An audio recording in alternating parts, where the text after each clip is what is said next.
আমার আলোচনার বিষয় ফরজ সালাতের পর পঠিতব্য বিভিন্ন দোয়ার গুরুত্ব এবং ফজিলত। কেননা আমাদের সমাজে প্রায় অধিকাংশ মসজিদে এই সুন্নতগুলো মৃত, এই সুন্নতগুলো এখন নাই। তো আলহামদুলিল্লাহ এখন যত দিন যাচ্ছে ততই প্রায় অধিকাংশ মসজিদে আবার চালু হয়ে গেছে আলহামদুলিল্লাহ। ফরজ সালাতের পরে যে আল্লাহ রসুল যে সমস্ত দোয়া আমলগুলো করতেন, এই দোয়া আমলগুলো আমরা অবশ্যই পালন করার চেষ্টা করব ইনশাআল্লাহ। কেননা আগে থেকে আমরা ছোটোবেলা থেকে অনেকেই ওই আমলগুলো করে আসছে। সেটা কি ফরজ সালাতের পরে সালাম ফেরানোর পরেই, ডানে বামে সালাম ফেরানোর পরে হাত তুলে মোনাজাত করতেন ইমাম সাহেব। তো মুসল্লিরা হাত তুলে করতেন, এটা আমরা আগে করতাম। কিন্তু ফরজ সালাতের পর সালাম ফেরানোর পরে পঠিতব্য যে দোয়াগুলো এগুলাই করতে হবে, এর বিকল্প কোনো পথ রাস্তাঘাট পৃথিবীতে আর নাই। তো ফরজ সালাতের পরে সম্মিলিত মোনাজাত করতে হবে, পৃথিবীতে কোনো হাদিস নেই। সভা সমিতির পরে সম্মিলিত হাত তুলে মোনাজাত করা, বিয়ে শাদীর পরে হাত তুলে সম্মিলিত মোনাজাত করা, ঈদের সালাত আদায়ের শেষে হাত তুলে সম্মিলিত মোনাজাত করা এবং জানাজার সালাতে সম্মিলিত মোনাজাত করা, প্রত্যেক ফরজ সালাতের সালাম ফেরানোর পরে হাত তুলে মোনাজাত করা মর্মে পৃথিবীতে কোনো হাদিস নেই। কেন? সম্মিলিত কোনো মোনাজাত নাই, রয়েছে দোয়া। তো দোয়া আর মোনাজাত এই দুইটা জিনিস আজকে মানুষ বোঝে না। দোয়া এটা আরবি শব্দ, যার অর্থ হচ্ছে আহ্বান করা, ডাকা। আর মোনাজাত অর্থ হচ্ছে ফিসফিস করে গোপনে আল্লাহর সঙ্গে কথা বলা, ওটা গোপনে আল্লাহর সঙ্গে কথা বলা। অতএব আমরা অবশ্যই ফরজ সালাতের পরে কী দোয়াগুলো, কী আমল আল্লাহ রসুল করতেন এবং বলতেন, এই আমলগুলো আমরা করব, এই আমলগুলো মানার চেষ্টা করব। অনেক ফজিলত, অনেক গুরুত্ব। কিন্তু অধিকাংশ ইমাম সাহেব ডানে বামে সালাম ফিরে আসসালামু আলাইকুম রহমতুল্লাহ, আসসালামু আলাইকুম রহমতুল্লাহ। তো ডানে বামে সালাম ফিরে আল্লাহুম্মা আমিন কি যেন বলে, পরে বলে বিরহমাতিকা ইয়া আরহামার রাহিমিন, অথবা বলে বিহক্কে লা ইলাহা ইল্লাল্লাহ। জি না, এরকম কোনো শরীয়তে এই সিস্টেম নাই। কেননা আল্লাহ রসুল সালাম ফেরানোর পরে সালাতটাই হচ্ছে মূলত দোয়া। প্রত্যেকটা সালাতে রুকু সিজদা এগুলাই হচ্ছে মূলত বান্দার জন্য দোয়া করার শ্রেষ্ঠ মাধ্যম, জায়গা হচ্ছে সালাতে, রুকু সিজদায়। যেমন সিজদাতে সবচেয়ে বেশি দোয়া কবুল হয়। সালাম ফেরানোর আগ মুহূর্তে আপনি আত্মায়াত দরুদ শরীফ দোয়া মাসরা পরে অন্য সূরা আপনি পাঠ করেন। আপনি কোরআনের এবং হাদিসের যত দোয়া আছে এগুলো পাঠ করে তারপরে সালাম ফেরান। আত্মায়াত দরুদ শরীফ দোয়া মাসরা পড়ার পরে আপনি ইচ্ছা করলে আরও কোরআনের হাদিসের যে দোয়াগুলো আছে এগুলো আপনি পাঠ করে সালাম ফেরাতে পারেন, এটা সময় অনুযায়ী। এই জন্য সলাতে যখন বান্দা দাঁড়ায় থাকে, সলাতরত যখন থাকে, আল্লাহ রসুল বলছেন সে যেন আল্লাহর সঙ্গে মোনাজাতে লিপ্ত আছে। সুবহানাল্লাহ। তাহলে সলাতে যখন মানুষ দাঁড়ায় তখন সে যেন আল্লাহর সাথে বান্দা এখন মোনাজাতে লিপ্ত আছে। এজন্য অনেক চাওয়া পাওয়া কিন্তু আমাদের সলাতের ভিতরে চলে যায়। শেষে সম্মিলিত মোনাজাত নিয়ে আমাদের সমাজে মারামারি, মসজিদ ভাগ হচ্ছে, ইমাম ভাগ হয়ে যাচ্ছে। তারপর যে ইমাম মোনাজাত করে না সেই ইমাম বাদ দিয়ে আবার অন্য ইমামকে নিয়ে আসা হচ্ছে ইত্যাদি। অথচ যেমন রুকু এবং সিজদার দুইটা দোয়া আপনাকে বলি। যেমন রুকু থেকে ওঠার পরে সামি আল্লাহু লিমান হামিদা রব্বানা লাকাল হামদ হামদান কাসিরান তাইয়্যিবাম মুবারাকান ফি। আল্লাহ রসুল এই হামদান কাসিরান তাইয়্যিবাম মুবারাকান ফি এটা বলেন, পিছনে একদম ছাপই বলেছেন। কিন্তু রব্বানা লাকাল হামদ এই পর্যন্ত আল্লাহ রসুল বলেছেন। তো আল্লাহ রসুল সালাম ফিরে বলছে অতিরিক্ত কথাগুলো কে বলছো? তো একজন সাহাবী বলছে আল্লাহ রসুল আমি বলছি।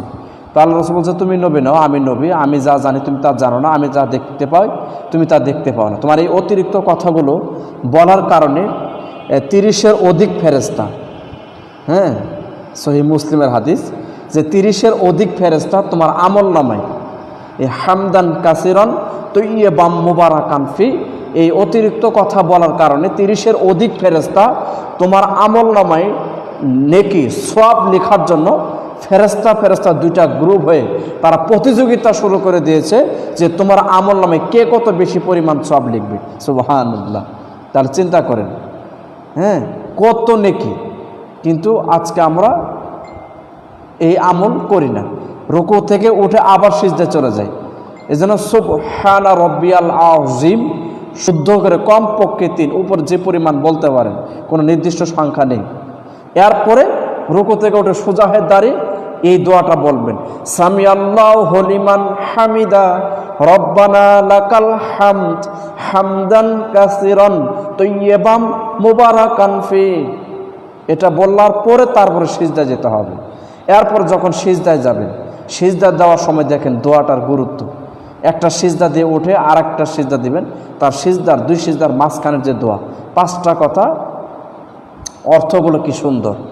আজকে আমরা অর্থ না বোঝার কারণে, সালাতের অর্থ না বোঝার কারণে আমরা কি করি, হইচই করি, মারামারি করি যে হুজুর মুনাজাত করলেন না কেন।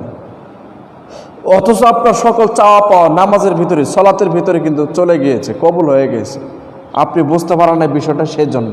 কেননা যখন আমরা 2 সিজদার মাঝখানে বলি আল্লাহুম্মা গফিরলি ওয়ারহামনি ওয়াহদিনি ওয়াআফিনি ওয়ারযুকনি, বুখারীর আরেকটা শব্দ অজবুরনি।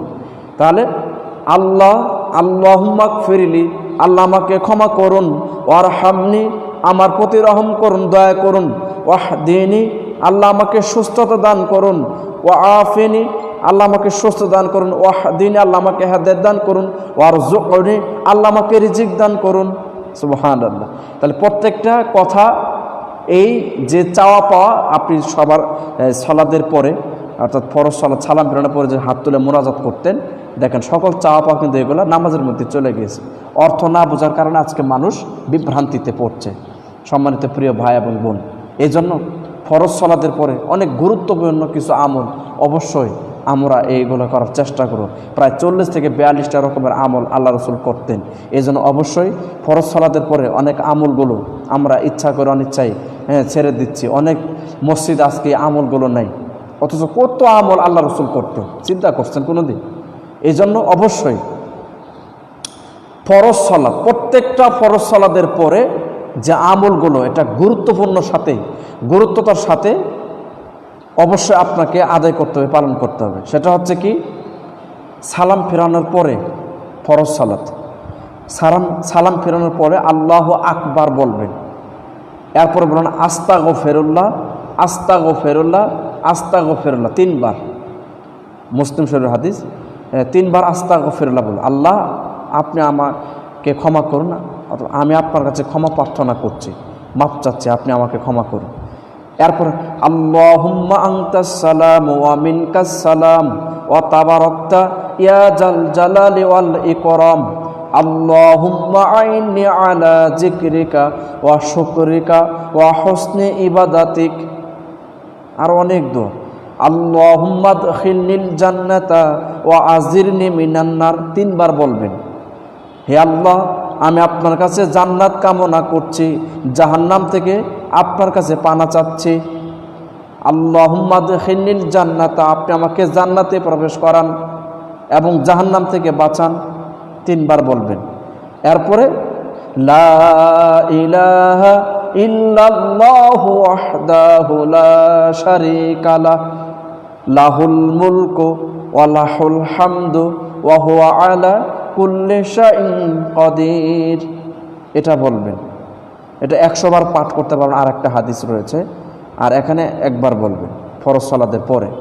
এরপরে আল্লাহুম্মা ইন্নী আউযু বিকা মিনাল হাম্মি ওয়াল হাজানি ওয়াল আজজি ওয়াল কাসালি ওয়াল জুবনি ওয়াল বুখলি ওয়া যালাইদ দাইনি ওয়া গলাবাতির রিজাল।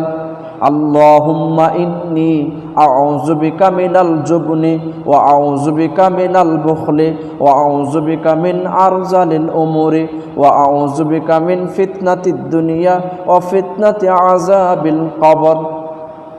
আল্লাহুম্মা ইন্নী আসআলুকাল হুদা ওয়াত-তুকা ওয়াল আফাফা ওয়াল গিনা ইয়া মুকাল্লিবাল কুলুবি সাব্বিত কলবি আলা দীনিক আল্লাহুম্মা মুসাররিফাল কুলুবি সাররিফ কুলুবানা আলা তাআতিক।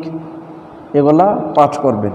এরপরে সুবহানাল্লাহি ওয়া বিহামদিহি সুবহানাল্লাহিল আযীম, এগুলা পাঠ করবেন 100 বার। এরপরে আল্লাহ রসুল বললেন মিজানের পাল্লায় সবচেয়ে, সহিহ বুখারীর শেষ হাদিস, আল্লাহ রসুল বলছেন কালিমাতানে হাবিবাতান ইলার রহমান খাফিফাতানে আলান নিসান সাখিলাতানে ফিল মিজান। আল্লাহর কাছে সবচেয়ে প্রিয় বাক্য দুইটা, মুখে বলা খুব সহজ এবং মিজানের পাল্লায় সবচেয়ে ভারী হবে। সেটা হচ্ছে কি?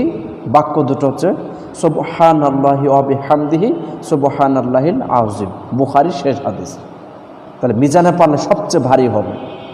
এরপরে যদি আপনি একটু ঘুরিয়ে বলতে পারেন সুবহানাল্লাহিল আযীম ওয়া বিহামদিহি সুবহানাল্লাহিল আযীম ওয়া বিহামদিহি সুবহানাল্লাহিল আযীম ওয়া বিহামদিহি, এইভাবে যদি বলতে পারেন, আল্লাহ রাসূল বলছেন যে গুরিসাত আলাইহি নাখলাতু ফিল জান্নাত, ওই ব্যক্তির জন্য আল্লাহ জান্নাতে একটা খেজুরের গাছ, খেজুরের চারা বপন করবেন, রোপণ করবেন। সুবহানাল্লাহ, ওটা আপনার জন্যই বরাদ্দ।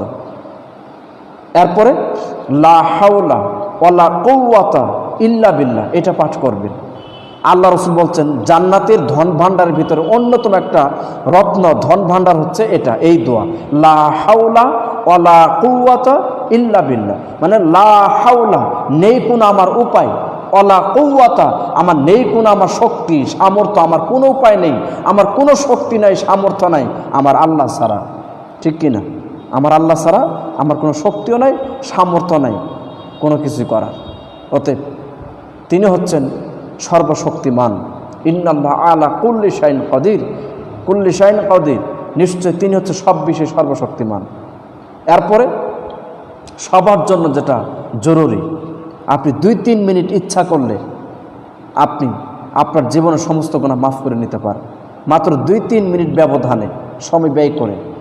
যেমন সুবহানাল্লাহ 33 বার, সহিহ মুসলিমের হাদিস, আলহামদুলিল্লাহ 33 বার, আল্লাহু আকবার 33 বার এবং কালেমা তাওহীদ একবার, এ হচ্ছে 100। তাহলে সুবহানাল্লাহ 33, আলহামদুলিল্লাহ 33, আল্লাহু আকবার 33, কালেমা তাওহীদ লা ইলাহা ইল্লাল্লাহু ওয়াহদাহু লা শারীকা লাহু লাহুল মুলকু ওয়া লাহুল হামদু ওয়া হুয়া আলা কুল্লি শাইইন কাদির। এটা যদি কেউ পাঠ করতে পারে, অর্থাৎ 33, 3, 33 সঙ্গে 99, কালেমা তাওহীদ একবারই হচ্ছে 100। যার কালেমা তাওহীদ জানে আল্লাহ রাসূল বলছেন, তাহলে সেজন্য আল্লাহু আকবার 34 বলে, সুবহানাল্লাহ 33, আলহামদুলিল্লাহ 33, আল্লাহু আকবার 34, এ হচ্ছে 100। প্রত্যেকটা ফরজ সালাত শেষ করে যদি কেউ এই 100 তাসবিহ আদায় করতে পারে, তার গোনা যদি, পাপ যদি সাগর সমুদ্র ফেনার রাশির চাইতেও, পুরা সাগর ভর্তি শুধু পাপ আর পাপ, তার চাইতেও বেশি যদি কারো পাপ হয়ে যায়, সাগর সমুদ্র ফেনার রাশির মতো পাপ, তার চেয়েও যদি কার পাপ বেশি হয়ে যায়, এই 100 তাসবিহ প্রত্যেকটা ফরজ সালাত শেষ করে হাত দিয়ে, হাতের আঙ্গুল দিয়ে, তসবিহ বালা কাঠি মালা দিয়ে নয়, হাতের আঙ্গুলে যদি কেউ আদায় করতে পারে, তাহলে আল্লাহ তার সমস্ত গুনাহ মাফ করে দিবে। সুবহানাল্লাহ সুবহানাল্লাহি ওয়া বিহামদিহি। অথচ আমরা মসজিদ থেকে সালাম ফেরানোর পরে বের হওয়া নিয়ে ব্যস্ত হয়, ঠিক কিনা? মানে কখন বের হবে, অথচ পৃথিবীর সবচেয়ে শ্রেষ্ঠ প্রিয় দামি জায়গা, সবচেয়ে দামি জায়গা হচ্ছে কি? মসজিদ। সবচেয়ে ভালো জায়গা মসজিদ, আর নিকৃষ্টতম খারাপ জায়গা হচ্ছে বাজার, মেলা। এই জন্য সালাম ফিরে মানুষ বের হওয়ার জন্য ব্যস্ত হয়ে পড়ে। একটু আল্লাহর জন্য সময় দেন, একটু আল্লাহর জন্য সময় দেন, মাত্র 3-4 মিনিটে, তো এটা আপনার জন্যই কল্যাণ। 3-4 মিনিট আপনি ইচ্ছা করলে আপনার সমস্ত গুনাহ মাফ করে নিতে পারে। অথচ আমরা এই বিষয়গুলো খেয়াল রাখি না। তাহলে প্রত্যেক ফরজ সালাত শেষ করে আমরা এই তাসবিহগুলো আদায় করব। এরপরে নাসাহি গ্রন্থের হাদিস, আল্লাহ রসুল বলছেন যে ব্যক্তি প্রত্যেকটা ফরজ সালাত শেষ করে আয়াতুল কুরসি পাঠ করবে একবার, আয়াতুল কুরসি যে ব্যক্তি একবার পাঠ করবে প্রত্যেক ফরজ সালাত শেষ করে, সূরা বাকারা 2 নম্বর সূরা 255 নম্বর আয়াত, 255 নম্বর আয়াত হচ্ছে আয়াতুল কুরসি। এটা প্রত্যেক ফরজ সালাত শেষ করে আল্লাহ রাসূল বলেছেন যে ব্যক্তি পাঠ করবে, দেখেন আয়াতুল কুরসির পাওয়ার কত। যে ব্যক্তি প্রত্যেকটা ফরজ সালাত শেষ করে আয়াতুল কুরসি একবার পাঠ করবে, তার মরা দেরি, মৃত্যুবরণ করা দেরি, তার জান্নাতে যেতে কোনো বাধা থাকবে না, কোনো দেরি হবে না। সুবহানাল্লাহ। তাহলে মরলেই জান্নাতে যাবে। আল্লাহ রাসূল বলছেন যে আয়াতুল কুরসি এত পাওয়ার যে মৃত্যু ছাড়া জান্নাতে যাওয়ার জন্য বাধা হচ্ছে তার একমাত্র মৃত্যু, মানে মৃত্যুবরণ করলেই তার জন্য জান্নাত। ও জান্নাতে চলে গেছে, ভিতরে ঢোকা নেই কেন? ও মরা নেই সেজন্য, আর মরণ হয়নি সেজন্য। চিন্তা করেন, সুবহানাল্লাহ।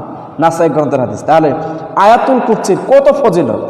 তাহলে প্রত্যেকটা ফরজ সালাত শেষ করে যদি কেউ আয়াতুল কুরসি নিয়মিত পাঠ করে, তাহলে তার জান্নাতে যাওয়ার জন্য আর কোনো বাধা রইল না, মৃত্যু ব্যতীত। এরপরে বুখারীর হাদিস, যে ব্যক্তি রাত্রিতে ঘুমানোর সময় আয়াতুল কুরসি পাঠ করে ঘুমাবে, তার মাথার পাশে একজন ফেরেশতা আল্লাহ নিযুক্ত করে দিবেন শুধু তাকে পাহারা দেওয়ার জন্য। সুবহানাল্লাহ। সারা রাত কোনো শয়তান, কোনো মানুষ তার ক্ষতি করতে পারবে না, সে রিল্যাক্সে ঘুমাবে। চিন্তা করছেন?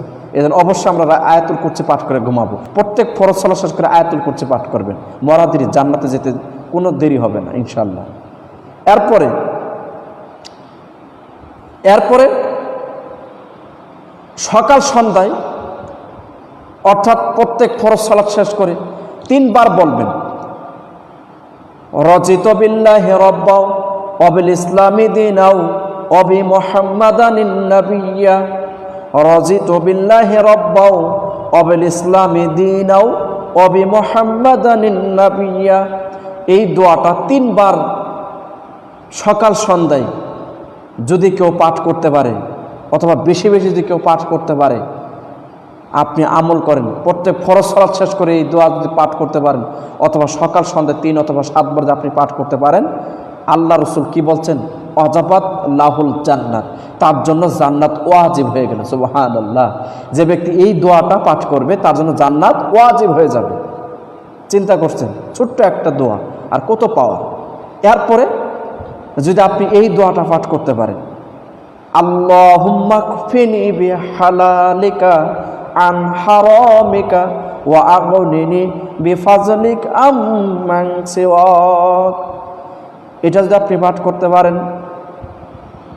হযরত আলী রাদিয়াল্লাহু তাআলা আনহু, তার কাছে একজন কৃতদাস, গোলাম কৃতদাস আসলেন, বলছেন, হে হযরত আলী, আমি আমার মনিবের সঙ্গে চুক্তি ওয়াদাবদ্ধ হয়েছে ঋণের ব্যাপারে, আমি তো ঋণ পরিশোধ করতে পারছি না, অনেক টাকা ঋণ, তো আপনি আমাকে সাহায্য করেন যাতে আমার ঋণটা পরিশোধ হয়। হযরত আলী বললেন, হে কৃতদাস শোনো, মুহাম্মদ সাল্লাল্লাহু আলাইহি ওয়াসাল্লাম আমাকে কিছু বাক্য, কিছু কালেমা বাক্য শিখিয়ে দিয়েছেন, এই বাক্যগুলো যদি তোমাকে শিখিয়ে দেই, বলে দেই। আল্লাহ রাসূল বলছেন, এই বাক্যগুলো পাঠ করলে কারো যদি পাহাড় পরিমাণ ঋণের বোঝা যদি থাকে, এই দোয়া পাঠ করার সাথে সাথে আল্লাহ তাআলা তার পাহাড় পরিমাণ ঋণের বোঝা পরিশোধ করার জন্য আল্লাহ সুযোগ এবং তৌফিক দান করে দিবেন। সুবহানাল্লাহ। তাহলে এই দোয়াটা যদি কেউ পাঠ করে, পাহাড় পরিমাণ ঋণের বোঝা যদি আপনার থাকে, তাহলে আল্লাহ তাআলা আপনার এই পাহাড় পরিমাণ ঋণের বোঝা, ঋণ পরিশোধের ব্যবস্থা স্বয়ং আল্লাহ নিজে করে দিবেন। সুবহানাল্লাহ। আল্লাহুম্মা কফিনি বিহালালিকা আন হারামিকা ওয়া আগনিনি বিফাজলিক আম্মান সিওয়াক। এই দোয়াটা অবশ্যই প্রত্যেক ফরজ সালাত শেষ করে আমরা পাঠ করব বেশি বেশি। আব্দুল হামিদ ভাই প্রশ্ন করেছেন, যদি 2 বার 3 বার পড়ি আয়াতুল কুরসি, তাহলে কি সমস্যা হবে? জি, সমস্যাটা হচ্ছে প্রত্যেক ফরজ সালাত শেষ করে একবারই পড়তে হবে এবং ঘুমানোর সময় একবারই পাঠ করতে হবে। আপনি অন্য সময় বারবার পড়েন, কোনো সমস্যা নাই, কিন্তু যেখানে যে সিস্টেম নিয়ম সেখানে সেটাই মানবেন। আশা করি অবশ্যই বিষয়টা বুঝতে পেরেছেন। জি। এরপরে সূরা ইখলাস একবার, সূরা নাস একবার, ফালাক একবার, এই 3টা সূরা প্রত্যেক ফরজ সালাত শেষ করে পাঠ করবে। যদি অসুস্থ থাকেন পাঠ করে শরীরে ফু দিবেন, এবং রাত্রিতেই ঘুমানোর সময় কুল হুয়াল্লাহু আহাদ, কুল আউযু বিরাব্বিল ফালাক আর কুল আউযু বিরাব্বিন নাস, অর্থাৎ সূরা ইখলাস, সূরা ফালাক, সূরা নাস, এই 3টা সূরা প্রত্যেক ফরজ সালাত শেষ করে আপনি একবার করে পাঠ করেন, একবার করে 3 সূরা 3 বার, অর্থাৎ একবার করে। এবং প্রত্যেকটা রাতে ঘুমানোর সময় আপনি এগুলা 3টা সূরা ইখলাস, ফালাক, নাস পাঠ করবেন, করে 2 হাত জমা করবেন, 2 হাত জমা করে ফু দিবেন, অথবা 3 বার সামান্য থুতু দিবেন, দিয়ে মাথা থেকে পা পর্যন্ত। আল্লাহ রসুলের স্ত্রী আয়েশা রাদিয়াল্লাহু তাআলা আনহা বলেন যে আল্লাহ রসুল যখন ঘুমাতে যেতেন বিছানায়, তখন তিনি এই 3 সূরা পাঠ করতেন, করে 2 হাত জমা করে তিনি তার হাত যে পর্যন্ত যেতেন সেই পর্যন্ত তিনি বোলাতেন এবং আয়াতুল কুরসি পাঠ করতেন। তাহলে এই 3 সূরা পাঠ করলে আপনার জন্য সারা রাত আর শয়তান আপনার কোনো ক্ষতি করতে পারবে না। এরপরে এই 3 সূরার ভিতরে আবার সূরা ইখলাস, এর ফজিলত দেখেন। আল্লাহ রসুল সাহাবীদেরকে বলছেন, বুখারীর হাদিস, যে তোমরা কি প্রতিদিন 10 পারা কোরআন পাঠ করতে সক্ষম? সাহাবীরা বলছে, আল্লাহ রসুল, জি না, আমরা তো প্রতিদিন 10 পারা কোরআন পাঠ করতে পারবো না, আমরা সক্ষম না, আমরা অক্ষম। প্রতিদিন 10 পারা কোরআন পাঠ করতে পারবো? জি না, আমরা পারবো না। তো আল্লাহ রসুল বলছেন, আমি যদি তোমাদেরকে সহজ করে দেই, বলেন, যদি তোমরা সূরা ইখলাস যদি একবার পাঠ করো, তাহলে 10 পারা কোরআন খতমের নেকি তোমাদের আমলনামায়। সুবহানাল্লাহ, বুখারীর হাদিস। কোরআন তেলাওয়াতের ফজিলত অধ্যায় পাবে। তাহলে যদি কেউ কুল হুয়াল্লাহু আহাদ অর্থাৎ সূরা ইখলাস একবার পাঠ করলে 10 পারা কোরআন পাঠ করার নেকি। সুবহানাল্লাহ। এরপর আল্লাহ রাসূল বলছেন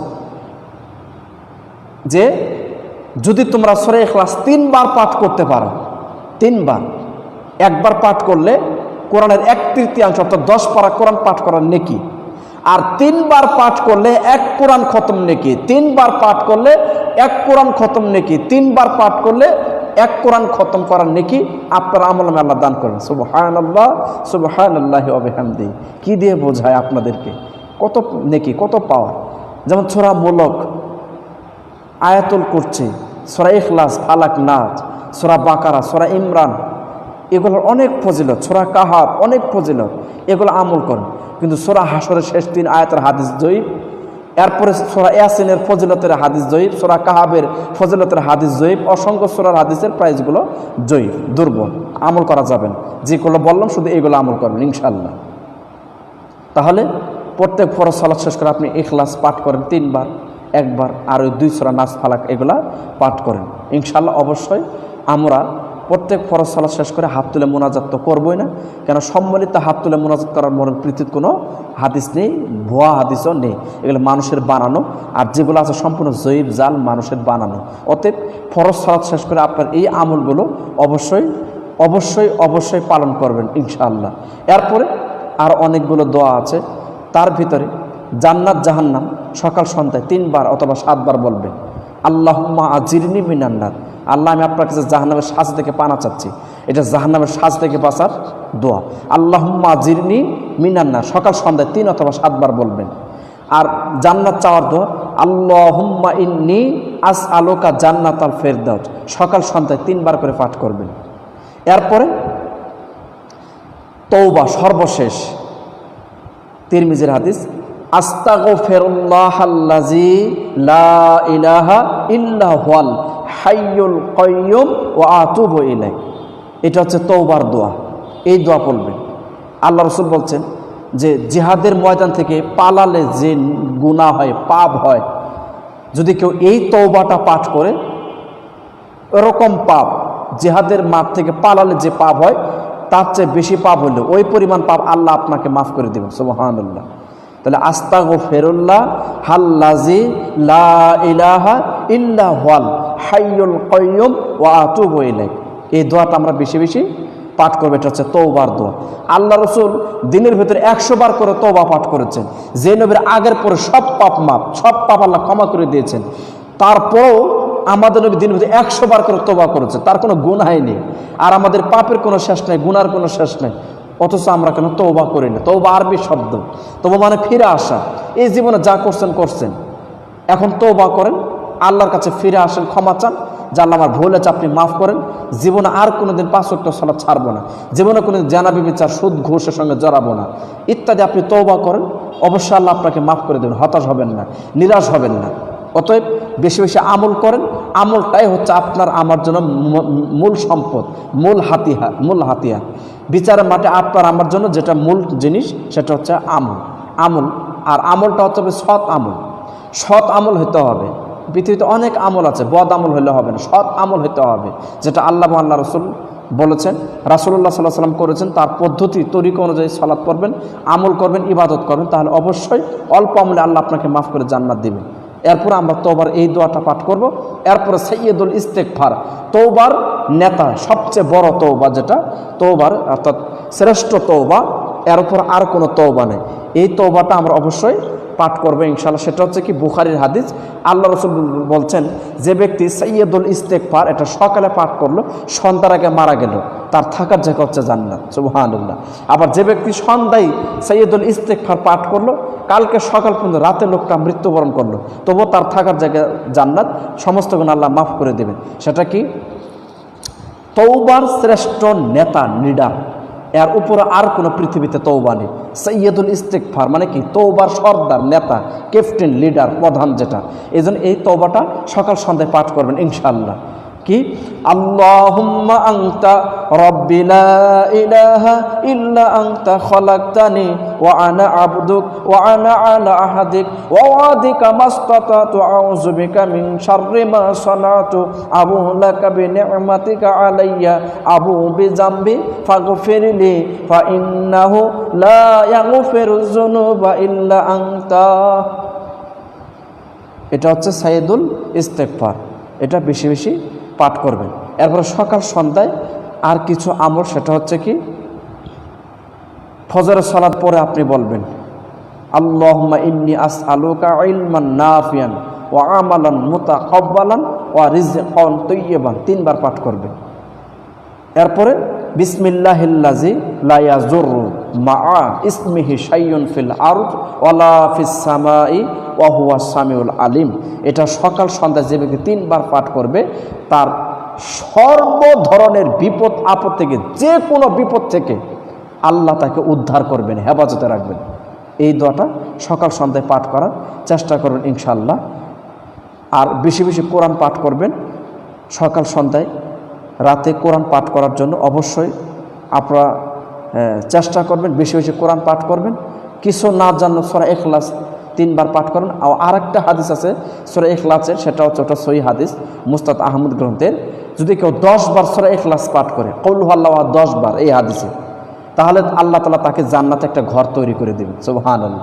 তার জন্য একটা জান্নাতে ঘর হবে সূরা ইখলাস যদি আপনি 10 বার পাঠ করতে পারেন। অতএব আসুন, আমার ফরজ সালাতের পরে সম্মিলিত মোনাজাত না করে ওটা বিদাত বাদ দেন। বিদাত করলে রাসূলকে অপমান করা হয়, শিরক করলে আল্লাহকে অপমান করা হয়। তাহলে শিরক এবং বিদাত করে আপনি কোনোদিন জান্নাতে যেতে পারবেন না। আল্লাহকে অপমান করে, রাসূলকে অপমান করে কোনোদিন জান্নাত অর্জন করতে পারবেন না। অতএব আসুন আমরা পবিত্র কোরআন এবং সহিহ হাদিসের আলোকে আলোচনা শুনে নিজের জীবন, পারিবারিক জীবন আল্লাহ যেন আমাদের গঠন করার তৌফিক দান করে। আল্লাহুম্মা আমিন।